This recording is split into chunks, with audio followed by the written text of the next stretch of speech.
இடத்திற்கு சென்று மறைந்திருந்து கண்காணித்த போது பசுக்கள் ஒரு இடத்தில் ஒன்றாக கூடி பால் பொழிந்து கொண்டிருப்பதை கண்டு அதிர்ச்சியடைந்த அவர் அந்த பசுக்களை விரட்டினார்.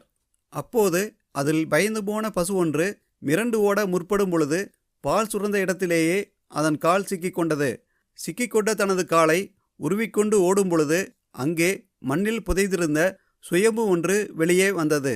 அப்படி சுயம்புவாக வெளிப்பட்ட மூர்த்தியின் மேல் பசுவின் கால்பட்டு உடைந்த அடையாளத்தை இன்றும் நாம் காணலாம். சுயம்புவின் அருகில் அம்பிகையின் சூலம் இருப்பதைக் கண்டு அங்கே ஒரு பெண் தெய்வம் எழுந்தருளி இருப்பதை அவர் அறிந்தார். அன்றிரவு பசுவின் உரிமையாளரின் கனவில் அம்பிகை தோன்றி தான் சுயம்புவாக மாரியம்மனாக உருவெடுத்திருப்பதாகவும் அங்கே கோயில் கட்டி தன்னை வழிபாடு செய்யுமாறும் கட்டளை இட்டுள்ளார். அதன்படி சுயம்புவாக உருவெடுத்த மாரியம்மனிற்கு அங்கே கோயில் கட்டப்பட்டது.